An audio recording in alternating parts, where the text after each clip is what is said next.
Okay, I'm ready now. I was finishing up a follow-up interview. So, in fact, I should have just let it roll. I could have, if Clay, if we didn't have some scripted stuff, I should have just like gone through because I got a guy there who's with us like a year ago and he bounced around a couple of places. But I think the way we got him started was not his best situation. But Clay, I'm ready to rock and roll if you are. And I see you're muted. Get your camera going here. Here, unmute. Boom. Can you hear me now? Oh, wait, make sure. There we go. My microphone was on. Okay, my speaker's up now. Okay, I got you. Perfect. All right, boss. What's up, man? Dude, we having fun. It's like working on interviewing like or recruiting like your life depends on it. Why? Because that's how you're going to go partner. Recruiting like your life depends on it. Like, are you thinking about it every day? If hey, so well, yeah, that sounds crazy. I said, it sounds like that's all you're thinking about. Trying to go partner. I'm like, what do you want me to say? It's like, I was listening to somebody interview Tim Grover. And for those who don't know, he wrote the book Relentless, which a lot of it was based on how he trained Michael Jordan. And then he's got his new book called Winning, which is more based on both Michael Jordan and Kobe. And he's just like, he said, he was talking about the introduction that Michael Jordan gave to Kobe. The way Michael described Tim Grover to Kobe Bryant. He said, well, he's an asshole. I think you'll like him.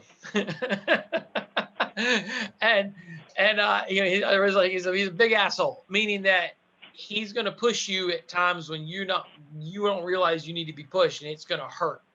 And so just that little comment kind of hit me. And so learning to be able to be pushed, put yourself in a position to be pushed if you're going to win, whether at anything, at anything.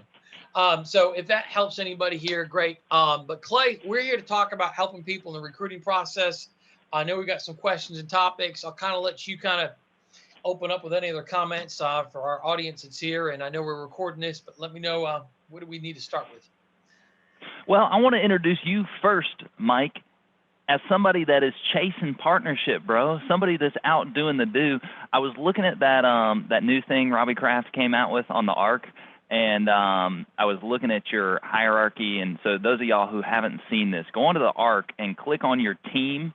And if you go to hierarchy production drawing, you can view everybody in your organization, what they are doing, how much they produced this month, how much they produced last month. And I was impressed, Mike, on what you're doing. But you kind of talk about that winning mentality, where I know if I were to ask you if you were impressed with it, you would probably say something like, hell no, I know we're better. And I know you're shooting for partnership, and I know you're going for better. But to be clear, everybody listening, Mike and Noelle Lewantowicz have a big business. They do big premium, well over $500,000 a month in business with us. So Mike knows a thing or two about getting people started. So I'm excited to ask you kind of some hot seat questions, get a deep dive into what your business looks like, Mike, and kind of, I guess, your strategies when it comes to recruiting. So would you mind going a little bit more into your mindset about like you talked a little bit about partnership. Can you give us a little bit more into like your winning mentality, what partner means to y'all, how you guys are going all out? So, man, understanding that partnership is first of all, it's a cool platform or a cool waypoint on a journey in life. So I think the first thing is like partners in some way is like it's everything, but then in some sense it don't mean that much. So meaning that, okay, partner is a means to, or it's a measurement of, are we progressing? It's a measurement, are we moving and helping enough families? Are we moving and developing enough agents? Are we moving and are we worthy and building a business worthy of being a partner? It's also, it's another thing to help inspire other agents that are growing and showing what can be done and how quickly can it be done. So that's the reason why it's important right now. But getting there, hey, guess what? The work kind of just begins at partner. It's like, oh, I thought you go partner and you just chill out and you go take a nap and you ignore all your agents. No, no, no, no, no, no, no. Partner is actually and opens more doors to faster growth and some more responsibilities. There's some great rewards. Don't get me wrong, but understand you're still a player. So if somebody said, "Oh, I just thought we just go and we kind of become a rotten banana after that," just start browning. It's like, no, that's not how it goes.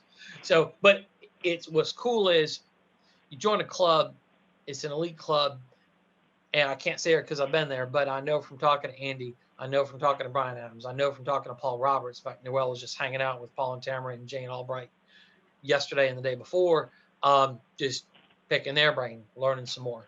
And so it's a fun, but it's a stepping stone. It's not a destination. It's a waypoint. It's kind of like people ask, I've been a Patriots fan and a Tom Brady fan. And people ask, what's your favorite Super Bowl ring? And he says the next one. It's like, people look at Bill Belichick or Nick Saban after they win a game and they're like frowning. You might get a little, a hint of a upward turned corners of the lips, but you ain't got a real smile because they're thinking about the next one. We celebrate for a day and let's get past it. So anyways, I think partner's a little bit that way too. But we'll keep going. Clay, thank you for the introduction. Absolutely, man. I mean, I think it's one of the most powerful things we got right now. One of the levers we can pull to get people moving and excited is that partnership. But you're right. Once you go partner, man, there's another championship, another win to get. So obviously, to go partner, you have to hire more than just one person. You have to hire a lot of people. You cannot go partner by yourself. So can you talk a little bit about what you do in your office from a recruiting standpoint? Like, what resources do y'all use right now to help add new wood to the fire? So I'm going to tell you, in fact, the first thing I'll tell you is we use a lot of resources. And I will tell you, it's a constant battle because what you need changes. And so I need to know my audience because I'm talking to a wide platform of people. So I'm going to pretend that, Clay, you're asking me is this so I can coach somebody that may be just getting started and getting recruited, where they may have a smaller budget, or somebody with a bigger budget. And so I think the first thing is understanding what tools require no capital but time, and what tools require maybe a little bit of capital and some time, or a lot of capital and not as much time. That's the first thing, is knowing there's a platform of tools. And I'm just going to walk through the ones that we are either dabbling with, doing more R&D and development with, been using a lot of, struggling with. I'll be very, I can be transparent, but the first thing is just to give everybody a list. And to the listener, if you've not started in any tools, pick one or two and immerse yourself quick. The worst thing you can do is sit there and think, well, I'm going to debate which one I'm going to do for the next 3 weeks. Pick one, start now, start fast, jump in the mud, get butt ugly with mud covered yourself. It's like, picture yourself as there's some pigs in slop, and you're sitting there wearing some pretty outfit, and you're standing near the fence, and I don't want to go anywhere near those pigs. It stinks in there. It's going to be uncomfortable. I'm going to get my clothes dirty. I'm going to get mud in my hair. You're going to get mud everywhere. It's going to be ugly. It's going to be uncomfortable. Best thing I can tell you is just climb up to the top rung of the fence and just do a belly flop and get up in there. Just, if it's some pretty white dress, just know it's going to be all brown. You're going to throw it away when you're done. Just get the mud and slap it in your armpits, put it in your ears, put it in your nose. Get it all up in there. And that way you won't worry about how you look. Okay? Because I think so much for us, they say, I want the perfect thing. And I'm going to tell you, it ain't no perfect thing. It's going to be a mess. So that, with that said, those are my caveats. And if you have something that's working, dear God, keep using it. And then find one more tool. If you already got a tool that's working, I would say get a backup tool, because things change, and you're going to need a spare tire along the way, because something's going to change. You're going to get caught with your pants down and not having another tool that you're working with if you're not careful. Okay, so low-cost tools. Number one, and this is the most important, is if you're starting, who do you know? Are you thinking about your warm market? The biggest shame is not sharing the success you're having with other people and talking to them. That's the biggest shame. and being able to understand that the power in what we've got. We find some of our best people through relationships with others. In fact, I'm calling on a list on Monday, about 1, 2, 3, 4 deep in a leg. Talk to a person. That person said I wasn't interested for whatever reason. They got some things going on, just bad time. I said, but hey, Bo, you sound highly talented. I like you. You're a winner. Um, you may know somebody where the timing's better. Let me send you a web page. So I really got along well with the guy. They literally just texted me right before this call saying, hey, I know somebody, they're unemployed. Tell me a little bit more about how your benefits pay out, or how do y'all pay out? And so guess what? Now, some people are going to say, oh, yeah, if I know somebody, let's say 90% or 95% are never going to talk about what you do to anybody else, but maybe 5% or 2% or 10% will. And that was one of those ones that did. So I just think working through a war market has so many serendipities. You can't ignore that. We've got to, like, that's one of the first most important things to be doing. That's a low cost tool from a dollar standpoint. So who do you know?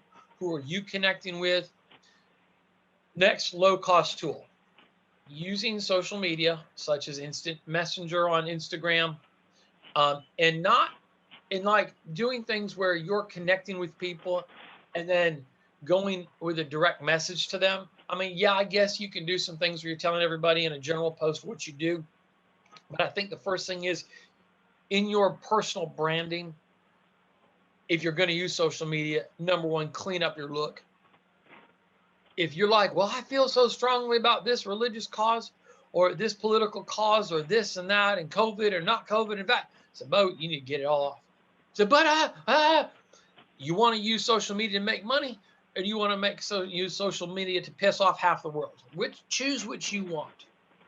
Okay, and I'm okay what you do. Just if you want to use social media to be a preacher to a small pool, I said fantastic, do that. If you want to influence more, you better go really neutral on social media, because people are looking for reasons to like you or dislike you. And like Andy said, in your brand, we're in a war on poverty. If nothing else, that should be your number one message, and showing that with your lifestyle. Okay. And then you can use tools, and this is not going to be in depth on every tool that's out there. This is listing the tools that you can go and explore. And we have some people that are good at using social media. And if you ask, we can point you to those, how they target people individually. Okay. Third, low cost tool, higher, working tool is licensed lists of agents. Licensed list of agents, calling people that have gotten their list. Now you have to pay for the list, but it's a long list. So you might even get a free list. But either way, you can get a list and you can call those people and talk with them. And there's some skill in terms of how do I have that conversation. You need to know when you're talking to licensed people. Well, if they're from AIL, what does it mean? If they worked at Bankers, if they worked at Northwest Mutual Life, you have to know what those working environments are to bring yourself up to speed, to kind of know who you're talking to and why our platform is going to be better. And it is going to be better, to be clear. We have people in competitive space similar to us where they were promised a high contract and told to put $1,000 leads. They didn't have $1,000 in leads a week, but you need to know that we can get somebody started in a different manner, but in a similar platform, give them a better path to get launched with us. So understanding how we can get people moving and give them a real chance to succeed here, or a better chance based on where they're at. So license lists of licensed agents, that's big. Those are some of our lower cost tools. Now, as we tools that cost money. Indeed, running ads on Indeed for salespeople, running ads on ZipRecruiter. Those are two services that are out there. Okay. Additionally, the next piece is you can learn to use social media ads on Facebook. There's advertising platforms that can be done there. There's also advertising that can be done through the Google platform with AdWords, YouTube, etc. So there's other social media advertising campaigns. These two cost more money, require more experimentation, more learning. Okay. And I can point to people, leaders in the organization that are doing more of certain tools. When we talk about the licensed list of agents, I know that Jason Mathis is doing very well with that. That's his number one source. and he's at the top of the list for recruited contracted agents. Okay. So that's a platform he's doing well at, he's good at. I know that Andy Riddle and Ed Soto have done well using Facebook and other social media tools as platforms. And I know we've done well with ZipRecruiter. We're also seeing some challenges in the number of responses to ads on ZipRecruiter. So we're being very intentional about our other sources right now in what we're doing to ramp up. So there's ebb and flow. So like, at the same time, while ZipRecruiter has been our primary and we're seeing a hiccup, we've had other lines in the water. So we're not caught totally with our pants down, but we're having to be reactive a little bit to make additional adjustments to continue to look for people. And there's people out there looking great candidates. It's just a matter of looking hard enough to find them. They respond differently. I think I covered most of the tools, Clay, that are out there. There might be some that I missed that you know of. Are there any other common tools for recruiting that you think we should have covered? I think those are the major ones. I'll add another low-cost one, and I think it's how you got one of your biggest people ever, is hiring across the table. I think that's just an easy, like low-hanging fruit that we forget about all the time, and it is a requirement. It is in your daggum ATM, in that you should hire every single person or try and ask who they know that wants to make a little bit of money. Is it safe to say, Mike, and this is maybe a bit of an assumption, but like if you're getting a brand new person started, I'm going to guess you recommend starting with probably the low-cost, low-hanging fruit of talking to your network and social media and hiring across the table before you say, hey, go get a massive ZipRecruiter seat? Absolutely. Yeah. I mean, yes. So I think, in fact, I was talking to someone last week and I said, Mike, I hear everybody talking about paying for ads for this. And I know I can do this with just Instagram and targeting people with Messenger and meeting people I know in my own network. Do I have to spend money? I said, no, not at all. So I think understanding that you can get started by talking to people within your sphere of influence and then recruiting across the table. Those two are right there. And that is the huge foundation for everybody to start with. Two of our biggest agents in the alliance, both Megan and Katrina, came from clients that were recruited by the agents that met with them. Okay. And so I think understanding how powerful that is, because some of the best candidates don't know they're looking. So you might meet with somebody that's fully employed and something might be about to change in their life, or maybe already has, or there's this disgruntled in the back of their mind. I was just talking to somebody last night who's in outside of our world, but in the corporate world of hiring, and he was giving me some statistics. He said, Mike, things are about to break loose here because of while there's more companies hiring, there's also a lot of people looking. He said, there's a lot of people that even were kept at home because of their jobs, that over the last year, they're rethinking what they're doing. And they're thinking about making a change as they've been cooped up in their home. And they're kind of waiting for the right moment to pounce, to make that leap to something else. And so we need to be there to catch them, to give them that new platform to leap to. So please, if you're thinking is now a time to be looking to grow, oh my gosh, absolutely. Because our industry needs more help. There's this huge apple to eat over the next 15, 16 years that could quadruple in size.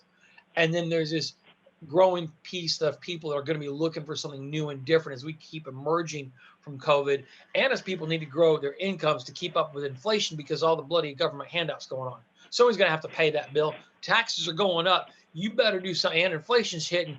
Hopefully you're thinking about growing. So I thought of one more tool that's out there, LinkedIn. LinkedIn with a Sales Navigator account, not the recruiting account, but the Sales Navigator account allows you to reach out to people and ping people. That's about $80 a month. So there's a cost there, but it's another tool. Brandon Manley and a couple people on his team have had high success using that as another tool. So again, multiple tools here, and there's other experts you can tap into if you need to learn a little bit about using some. All right, so those are tools. That's some of the mindset. Clay, what else is out there? What else we got to cover today? I get a lot of questions. This is a very common question in President's Club. People will say, all right, so I got a responder, and in President's Club, if you're in PC, you have access to buy into our ZipRecruiter seat, and we will help you with responders. So if you want that email President's Club, and we'll help you get into that. But I get a lot of people who once they buy into that program, and let's say it's either a cold responder. Let's start with a cold responder from an ad. How does that conversation, how does that interview go when somebody talks to Mike Lewantowicz?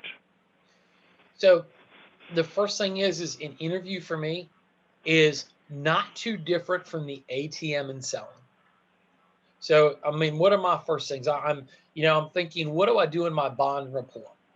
So my first thing is like, hey, Clay, looks like a Colorado area code 720 here, but it says you're out in North Carolina. So I take it you're not a native from there, are you? That's right. So really, well, why'd you leave Colorado? It's beautiful out there. Man, I moved chasing a girl, and it ended up not working out. In fact, sometimes I'll even say, I say, so were you chasing the honey or the money? It's always, why'd somebody move? They chase the honey or the money? Maybe the weather in third, but anyways, but I just have fun with them and get them talking. So really, I said, holy cow. So she left you, what happened? Or did you leave her? It turned out she was crazy. Gotcha. All right. So, and guess what? In your case, I might have already started to learn something more deeply personal about you just based on that. Maybe there's nothing big there. So since you've been there, what kind of work have you been doing? Did you? So I'm finding out, where they're from. Did they go to college or not? If they went to college, what was their level of education or degree? Did they do anything? So education, anything competitive, sports, music, or at a high, just competing or performing at a high level. And then family, you got a bit. Here's some things I learned. You don't say, are you old or are you married? That's not, first of all, if you're in a HR world, you get fired for that. Okay. So don't ask, but you just say, tell me.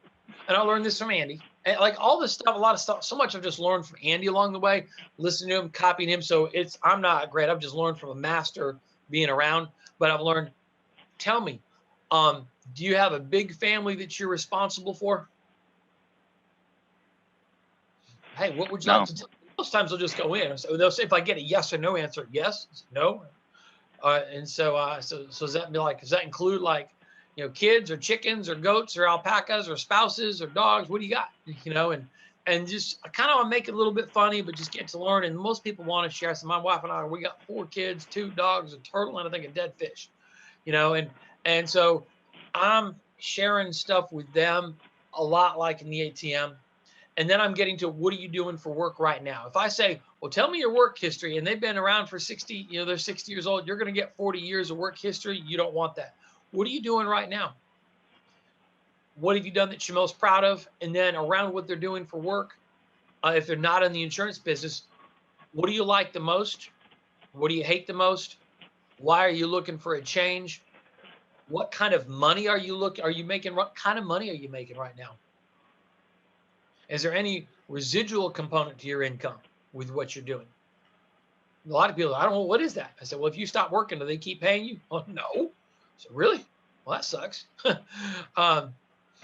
And so, I'm planting seeds like that too. So these are all tools in the interview process as I'm learning. Because it's if you can't understand their situation, how do you know how to pitch what we're doing? And I can remember a time I go back several years ago, I had gotten out of thinking about other people. And I can remember I just used to go in and I would go into this almost monotonous talk about what we do. And I remember falling asleep while I was talking. I was so boring. I bored myself to tears. And I realized at some point, I said, holy cow, what are you doing, Mike?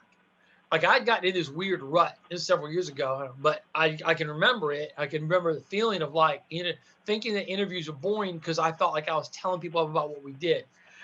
So typically most people, they learn a little bit about what we do. They might have seen a little video ahead of time, but bottom line is I'm telling them a little bit about what we do, but I'm doing it in a very engaging way. So okay, hey, so I get into, but everything I'm telling them is geared based on, are they licensed or not? Or, what are they coming from? What are they looking for? So I'm saying, I'm very basic. I said, hey, we're working in the finance and insurance world. We're helping people in areas of health, life, health, and wealth. I said we're working with big companies you probably heard of, like Mutual of Omaha, Transamerica on the life side, Humana and United Healthcare on the health side, and TD Ameritrade and Fidelity and Guarantee Life on the wealth side. We're helping people protect their families, protect their wealth, grow their wealth, keep their healthcare costs down. That's what we're doing. We're working with these big companies, and Clay, most important, we are helping people that have asked for help. We have 3 platforms to get people to respond. We use direct mail, we use the internet, and we use social media. So those are the 3 tools that we're using. And we focus on either mortgage protection or final expense protection or Medicare as our 3 areas that we create responses around. So we're calling people that ask us to help them out. So that's about as, at first, as detailed as I get into. If people don't understand, I slow down and said, hey, is that making sense to you? We get paid, about $400 or $500 a piece when we help enroll somebody in the program. But as we get moving, that amount goes to a higher part. And the next big thing is we also build up this residual or renewal income. Clay, do you know what residuals are? Yes. Yes or no? I said, well, for us, while we get paid a good chunk up front, we also get paid anywhere from 0.5% to 5% to 10% renewals on a product. Let's say you're at typical clients $100 a month. Let's be real low. Let's say your renewals are 3%. That's $3 a month, whoop-de-doo, off of one family. But guess what, Clay? If you're doing business with us in 3 to 5 years, you should have 1,000 families on the books. If you've got 1,000 families, Clay, that's going to be $3 per family. That's $3,000 a month in passive income whether you go to work or not that day. And I think that's what we're building, Clay. And I'm being very conservative there. And if you like that, then there's other types of passive income. I'm going to go faster. But if they like that, I can even then talk about, if they've done other things in leadership or sales training, about an override income. But I start with just the basics of, hey, residuals and the power of residuals. So that's kind of my flow. And so it's getting to know them, because you've got to know them just like a client, building a relationship, getting them to talk, using their first name a lot, being impressed with who they are, identifying why they can be good. And if somebody's kind of a doofus and you're just like, whew, every once in a while you just shut it down. It's like, but I like you. I said, I got another appointment. I'm going to run this by my team, and we may be reaching out to you for a second interview. We're going to see what they think. That means I'm not going to be calling you back. I got to move. Yeah. So, all right. From there, I said, what are you liking the most about what I've described? What questions do you have for me? And then my wrap-up question, if they're not licensed, or if they're licensed, hey, if they're liking things, it's like, hey, Clay, how fast do you want to be in a position where you can be out there helping some families and making some more money? And the top 3 answers on the board are as soon as possible, today, or tomorrow. Some people say yesterday. It's like, they're kind of fun. It's okay. Well, here's what we need to do next. And somebody say, oh, in 2 weeks. So say, okay, you mean you want to be helping families at that point? Well, here's what we need to do to get you prepped up. We need to get you into class, or we need to get you contracted so you can be appointed and ready to roll and get you trained up. So what we need to do next is get you an agent code, or get you in class, and then again, lead them into that process right there. I might hand them off to a staff person. I might do it myself. Hey, if I've got somebody and I'm talking to them after hours, my staff's not available, I'm not above helping them get in class or get them fast track and contracted right there. You near a computer, you're sitting still, got your phone. Let me show you how to get an agent code. Let's kind of get this kicked off. Is that helpful, Clay? And then that was very helpful. And I want to point out a couple nuances that you have as a part of that. So like, as I was listening to you talk about rapport, it seems like your rapport is not la-di-da-di, tell me about your dog. It's very targeted. It seems like when you're building rapport, even though to them it seems like you're just building a relationship, you're asking questions and getting to know them to use that information later when you're talking to them about us. Is that right? Yeah, I'm looking, how has this person won in their life? What's relatable to what we're doing here? How can I make them feel like they can do this? What are some reasons I can believe they can do it? I'm trying to convince myself and then convince them a little bit, or sell them on themselves and how they can apply what they've learned here. So if they've been good at sales, great. If they've been competitive and had a work ethic, great. if they were working it as a restaurant manager, working 80 hours a week, I said, boy, if you can apply that work ethic, but only do it even for 50 or 60 hours a week, it's amazing what you can do here. So just And being then able to look for examples that we can then apply forward. and then you highlight the things about the alliance that match with what jives with what they're looking for. Correct. And that could be whether it's telling a story about another agent that had that background, or whether it's just a piece that like they've told us their pain. So if they like more time, I talk about how through residuals you can create more time. Like, now you're going to have to work more to build it up, but you're going to be working toward an ends and not just this grind forever and ever if you're doing this the right way. You know, so I'm like, hey, it's still going to take work. Like, notice I ain't said this, it's easy. I said it's simple, but you can win at a higher level here based on what you've done. I like it. I like it. Does your script change, or do you change what you say if you're talking to somebody that's either warm market or not from an ad? Certainly they haven't responded yet. So it's just like, so I think the main thing is the introduction is, hey, Joe, you know, here's what we're doing. It's probably a softer opening. I'm just getting to know them, but I think the first thing is more of a check interest before I go into a full bore. Hey, tell me what's going on in your world. Well, hey, Clay, I was talking to my buddy Chris Hill. I know you guys have been friends, and we're working on a project together. Could use some help. And you know, he mentioned you're highly talented, work pretty hard. Thought you might be a potential match for what we're doing. Talk to me a little bit about what you're doing for work right now. You know, and I'm going to kind of listen and learn. I'm not going to go super detailed, but I'm going to listen, learn, and see if I can find something there. Or Chris might have told me something in some way that I know he could connect on. You know, and then as I'm doing that, then I'm going into, hey, here's what we're doing. We're looking for some help, part-time or full-time. We've got people with your kind of a background, Clay, that have done at a high level with us. But you know, if you're open to doing something on a part-time basis, we could definitely use some help on a part-time basis without you leaving what you're doing. But if things work out, you might decide, hey, maybe there could be something bigger here. So it's I'm a little bit softer, but I'm looking, and again, I'm listening, because if he's like, man, yeah, I've been doing this. I hate my boss. My boss is a jerk, and they ain't giving me a raise. And with COVID, I don't know if they're still going to be in business. I mean, so I'm listening for where they're at. And so sometimes there's a bigger need because of where they're at. Sometimes they're just highly talented, and I'm looking for where they're at, or are they underutilizing? Can we help them use their talent to perform at a higher level? So I'm looking for people that have a concern or scared or dislike about what they've got, or I'm looking for someone that maybe they're good and maybe they're in a good situation, but it never occurred to them that they could be in a better situation. Good example, and I know we talk about warm market, but this applies to warm market or not. I just talked in depth. I was talking to an agent Monday night, and I said, hey, who do you know? I said, man, I was talking to my brother. He's kind of in a situation, he's in a transition point. So let's get him on the phone.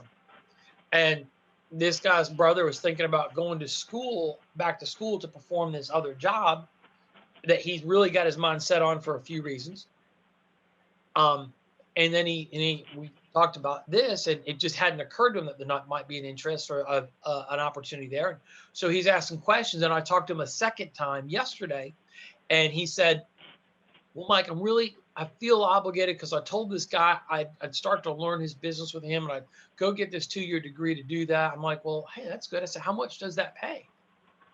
He says, well, I think he's been doing it when he was part-time. It was about 10 to 20,000 a year. And now that he's full-time, I think it's about 40 to 50,000 a year. I said, do you think you could double it doing that to 100,000? I don't know. Maybe we get it to 60. Okay.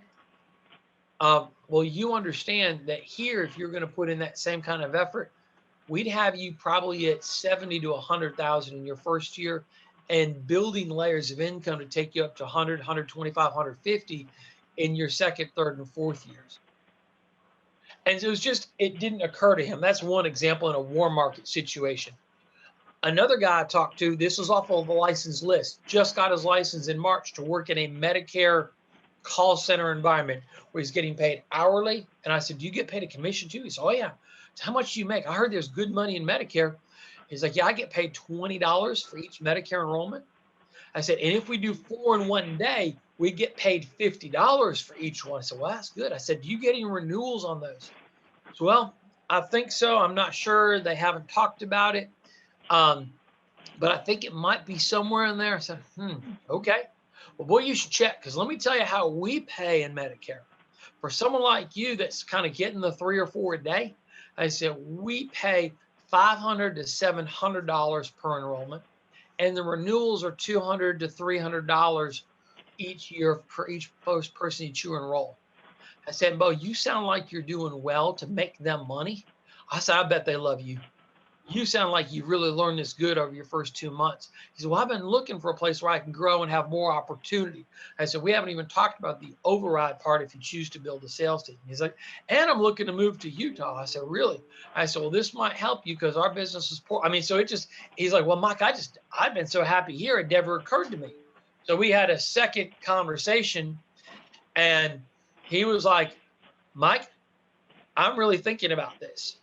So it's just listening to where they're at and knowing how to apply. And you say, or in this case, knowing about our Medicare compensation to show him in the renewal side how he can do that, and knowing how I can follow him to another state as he chooses to move. So I don't know if this is going too detailed on examples, Clay, but I'm hoping this is helping somebody that's listening. I think so. It gives people ammo and different seeds to plant, because I think that's a part of it that makes you good, is you know how to handle all these different interesting situations. But how you learned it was trying to hire hundreds of thousands of people and just learning through experience, learning what worked with different people as you're hiring them and recruiting them. What does your follow-up look like when you get somebody started? Let's say they're non-licensed, they're in class. How often are you loving on them? How often do you talk to them? How do you stay organized? I think this is a good question. In fact, I'm going to go back to that Tim Grover, because he was, again, that interview I listened to today. He said Kobe and Michael Jordan were not the most talented athletes I coached, but they had a bigger desire and a bigger work ethic than some of the more talented athletes. I am not the most talented recruiter. I'm not the most talented motivational speaker. I look at Paul Roberts. I'm my guy, Paul Roberts. How can you not fall in love with Paul Roberts? That guy has got a heart. He wears it on his sleeve. He's amazing. I'm not Paul Roberts. I try to be more like him, but I'm not. Meaning, I still try to be like that because it's very powerful. I have to outwork to be anywhere near as good as Paul Roberts or Andy Albright. I have to work. I got to grow me and change. Don't get me wrong. I can't use an excuse. I still got to work on improving. But I just look at some of their skills and what they're capable of doing. I'm like, oh my gosh. So, but here's the work part, where if you're like, I don't know if I can talk as good as Mike or Noel. I don't know if I can talk as good as Paul Roberts or Andy Riddle. Here's what you can get better at. How many interviews a week you do. And do you bam-fam every phone call with every person that you're working with? The number one mistake I see with people that are recruiting and getting people started is the failure to bam-fam every conversation all the time, every time, no excuses. That's the biggest failure. If people would just have a structured planning, be committed, that, like climbing the rope, okay, I'm holding on to the rope so I don't fall down. If I'm about to hang up and I let go of the rope before I fully hang up, I must grab the rope at another time and another date and secure it in both of our calendars. If I do not do that, that's a massive failure. If people just understand the simple power of booking a meeting from a meeting, and then there's nuances to that, but be committed to that and caring enough. You have to care like a parent enough to be of that age. Like a parent-child is you leader to that new agent. You've got to care. And I don't know how to put that in you, because I've got some people that will do interviews. I'm getting this person started. Well, when was the last time you called them or talked to them, or what's your plan, or are you bam bam? Well, blah blah blah blah blah. Excuses. I'm busy and da you know. And I'm like, look, if you ain't got the heart for it, I'm sorry, but you're gonna have to develop that. You can't learn to care. If you're like, I don't care, well, you can learn to. You've got to be a little bit selfless in your route to getting people started. And so, a lot of interviews, a lot of bam famming. Those would be the two big things that I can if simple things that anybody can do and get better at. And in fact, here's some nuances. Well, Mike, how often should I bam bam? How fast are they moving? Yeah, we've got a guy. I think we put up the post yesterday. A guy named King who started in class on Friday, finished the class and the final exam on Saturday, booked his state test for yesterday, passed it yesterday, watched the TWC yesterday, got his fast track done yesterday, started the health class, I think, yesterday, got his HMA and PHMA contracts and his AML done yesterday. We're talking about a little bit of, I mean, we're talking every day. Why are we talking every? Because he's moving fast. What if somebody's not moving fast? What if I've got one lady, she's been in the class for 6 weeks. I stopped bam famming her, but she calls me every Saturday. She might be done this Saturday. I think she was like 83% or 90% done. I'm being very nice to her. But I'm giving her 3 minutes a week. Why am I being nice to her? I was bam famming for a while, and I was like, whew. Hey, he said, Mike, you broke your rule about bam famming. Yeah, I got better people to talk to because I've been interviewing. But I've not forgotten her. And I'll take her call when she calls me. So that's very real. So now what am I doing? Well, if they're in class, how are they doing in class? Am I talking about how to move faster? Am I telling them stories about people that have moved fast? Oh, yes. I got another guy who's got a full-time job. He started the class on Friday, finished it Sunday night or Monday morning. And he's got a full-time job and family. He finished the class in 3.5 days. I'm having these stories for people that are in class, and I'm coaching them how to get through it quick. Make sure I coach them on scoring 90s on the final exam twice before they take the state test. Because if they're doing the class quickly, getting 2 90s on the final exam, we have like a 90-something% pass rate the first time through when people have done that. Finish the class fast, get 90s twice on the final exam, you'll pass the state test. If they don't, okay, so just, again, it doesn't work all the time, but most of the time. Okay, so that's a big thing. So speed to completion, and then those 2 checks of those 2 90s. If they're licensed, getting them fast-tracked and contracted, making them aware that they can start fast is in, hey, the moment you've done your contracts, you can write Forester, CFG, and MOO. You don't have to wait to be appointed unless you're like in Pennsylvania. Anywhere else, you can start writing business today. Now, we want you to learn a few things, so I make sure they go through training on phone scripts, how to do an in-home appointment, and learning 4 Forester's products or 3 Forester's products and the Great Western product. I have them do those 3 simple things. I'll then help them review their own policy and look at a policy on themselves. I believe in getting policy on yourself first. I believe in doing a few warm market appointments. I coach them on how to set that up. Is it mandatory? It's not mandatory, but if they're new to insurance, it's really powerful. If they've been in insurance a while, maybe not as critical, but it depends on what they've done. Some people have their license, but all they did is group stuff. They don't own any personal life insurance. They've not done one-on-one sales. Yeah, they probably need to do a few warm market appointments. It'll help them as we start investing in leads. Okay, so these are all big things on getting started. And then from there, with leads, it's, hey, where are they at budget-wise for themselves? And I can get into a conversation about contract leads, but if we're starting somebody at 55, we're typically taking care of all their lead costs. And then teaching them to making money, then teaching them to reinvest is our next step there. So we teach them to reinvest in leads so they can make that work. So those are the big things. That's a big takeaway on the BAM fam. And something I picked up on as you were talking is that when you do BAM fam, you have a mission in mind when you're talking to them. Like you have something you're trying to accomplish, whether it's get them through class or to get them to write that first policy. Like you're not calling them just to chat. You are, but you're. Yeah, it's like, hey, they have something to do. I'm checking up and seeing how they've done it. If they haven't done it, I don't make them feel bad. I'm nice to them. We're talking about other things in their life. I'm thinking, and again, here's what I'm doing. In my mind, I'm doing the mental checklist of LLC, license and selling, list, and conference. So license and selling, what's the next step? What else can they be doing to move in that direction? Next is list. Who else do they know? Different ways to ask, right? Just planting different seeds, having different ways to think about that with them. And then conference. It does, yes, we're talking about family reunion, but it could be today's TWs or today's product call. It could be like I know Joseph Dukes is going to be in Phoenix, Arizona on Friday. That's tomorrow. I might, if people out there, I know, hey, it's getting around something. It might be getting around our dial session if it's on Zoom or live. It's getting around some part of the team virtually or one-on-one for a cup of coffee or at my office. It's getting them to see the team. And then what's the next big thing that we can get them to? Which where's Andy Albright? It's we're being aware of what's out there that we can time into. So it's LLC. So when I'm BAM-FAMing, it's what are the things I need to be promoting and thinking about to move them forward. And it's in all three areas, and it's continue to build the relationship.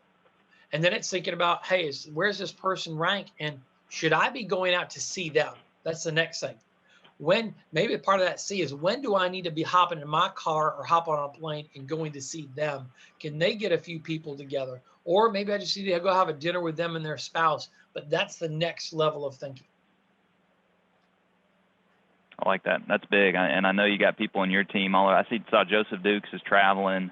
I think that's a big piece now that you got to go build that relationship. I mean, that's what y'all did in Amway was meet people, get in their living room, hang out, and build a relationship that way. Yeah. Yeah, that's huge. I wanna hit you with some quick hitters on stuff, like just some good stuff you say when, and I'm guessing you don't get that many objections because you kind of handle a lot of the objections in the initial conversation. But if somebody does say this, I want to hear what you say back, and we'll kind of do like a rapid fire of just my time in ABTF. This is some of the stuff people would say, and I want to hear what you say when people say it. So oftentimes, when I was getting somebody in the licensing course, they would say something like, "Hey, I don't have $50, or I don't have $50 to get in the licensing." Whew. You ain't got $50 to get in a licensing. Mean you don't have it today, or you won't have it ever. Today. Yeah. So now you're still working at your job, right? Yeah. What day you get paid? Fridays. Friday. You have like credit card?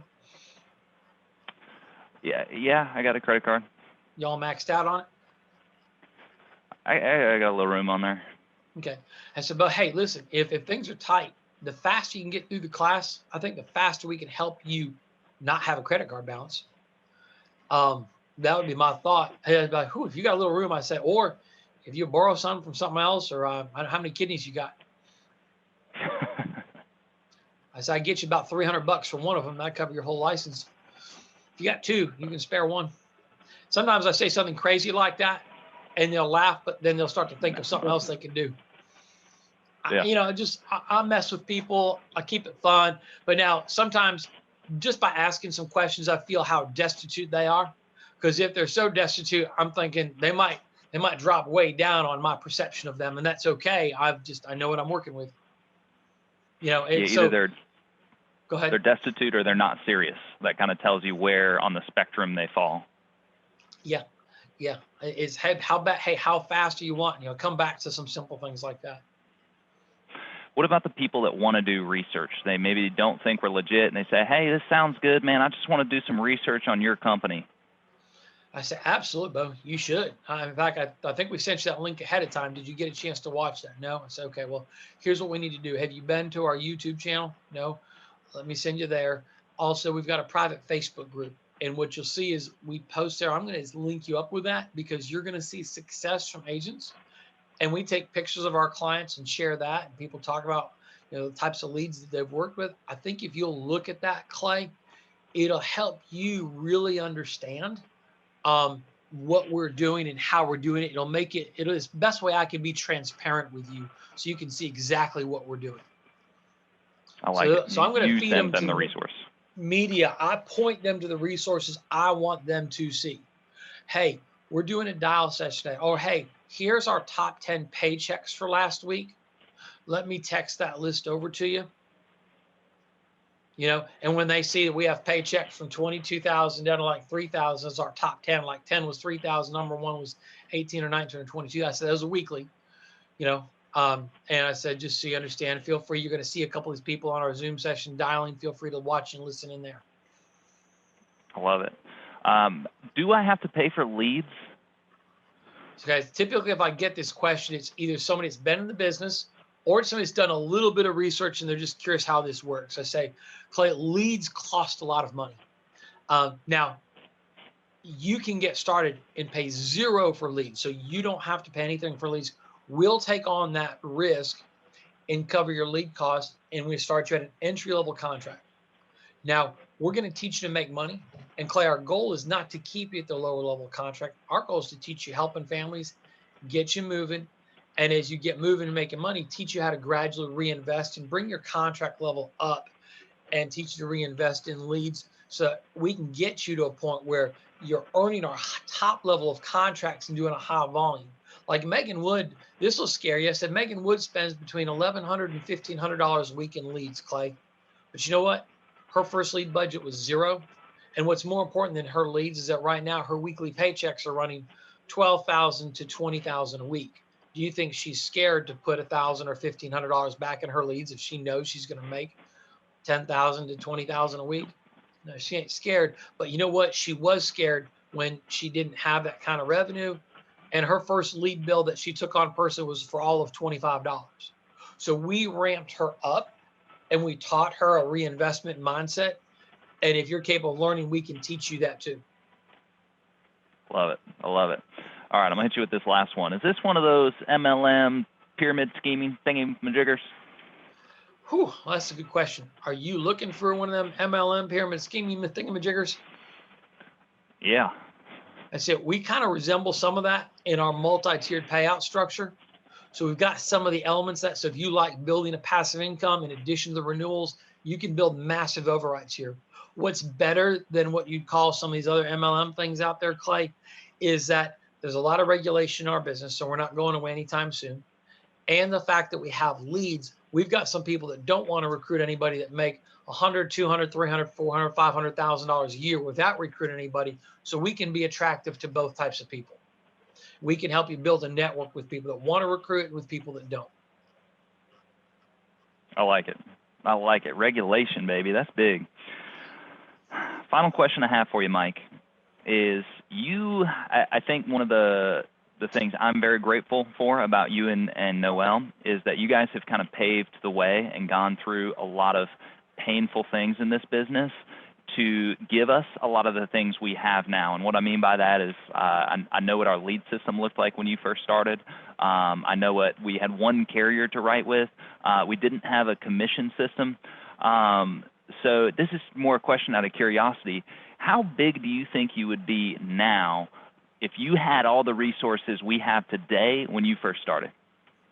That's really crazy, because I look back and just the expectation level is so different in terms of what somebody can achieve now. It is crazy because I look back and we did all right ramping up. Like my first year, full time, I made 86,000. My second year, 139. My third year, 179. The next year was 400. The next year was 600. Now, we did all that primarily one carrier and one lead type. We didn't have much in the way of renewals because we were selling predominantly term products, and a lot of the renewals even went away after a few years on that a couple of products that had term, they took it away. So it was like we really didn't have much in the way of renewals. It was probably the first big thing. We didn't know much about final expense. We didn't know much about health products. We were barely doing anything on the annuity side. And IULs really weren't even invented yet when I first started. I'm going to sound old. All right. So I think if I look back and I applied the same work ethic to what we had back then, but with a higher level of expectation and understanding about how to get multiple lead types in the same county, how to door knock them, how to grab secondary sales in all these environments. I'm thinking, oh my gosh, I would have made so much more money, and the ability to earn higher contract levels faster. We would have made so much more money on the personal production side. That's pretty, that would have been really crazy. Here's the second thing. We weren't scared to invest in recruiting, and our investment in recruiting in around 2003, just in recruiting advertising, at a point where our income was, say $16,000 to $18,000 a month, we were putting 5 to 6 to 7,000 of that money back into recruiting advertising and staff. Well, that's just the recruiting advertising budget was $5, 6, $7,000 a month, and we had staff helping us book interviews on top of that. That's what took us from that 179 in 03 to 400,000 in 04 and 600,000 in 05, is we said we had to recruit like our life depends on it, and poured everything back and didn't worry about what other people thought about our lifestyle. We did not give a crap about what people thought. Some of our friends had gone on to buy houses and do this and la-di-da. We were just like, we don't care. Some people are like, well, how come you? I said, we're building a business. We know what we're doing. Here's what we're doing. We're okay with y'all, but here's us, and we learned not to care about what other people thought and about other people's time frames. We're like, here's what we're going to do. We're going to put as much in as fast as we can, knowing that we were trying to build a massive override. And that's where we went from, 175 to 400 to 600 to 900 to $1 million in revenue in those 4 years. And so just being, and so here's the crazy thing. People here have the ability to earn 100, 200, 300,000 a year quickly on their own pen. The trick is, can you learn not to spend it or get fat and happy and say, oh my gosh, what an opportunity I have to use this commission to grow faster as opposed to get comfortable. So do you want to win at a high level, and are you conditioned to look for the next victory? Are you just looking for this next plateau to be extra comfortable? That's okay if that's what you want. We got some people that have hit that in this last year too, and we love those people. But if you're like, no, we're seeking massive passive income, we're seeking partnership, we're seeking doing some massive things, we're seeking to be a decamillionaire, you should be thinking, do I want to be a decamillionaire? That's a net worth of 10 million or more. It's a net worth of 10 million or more. No, I ain't there yet, but we're on a path. We're on a path. And so it's like, are you focused and thinking like that? You're a decamillionaire. You're in the top, like 0.5% or 1% of net worths in America. At $1 million in net worth, I think you might be in the top 10%. But a decamillionaire, now you're talking something. Everybody thought you used to think $1 million, like, not really. Deca, now you start to separate yourself. That's right. All right. Clay, are we helping at all? You killed it, man. All right. That was what the doctor ordered. I'm very grateful for an hour of your life. That was, in terms of Alliance time, that was an expensive hour. So I hope people got a lot out of it. Mike's hourly rate is way up there because this guy prints money. He helps a lot of families, and I'm very grateful for you pouring into me, pouring into PC, and then helping our team, man. Cool. All right, champ. All right. Thanks, Clay. Good luck to everybody. See you out there.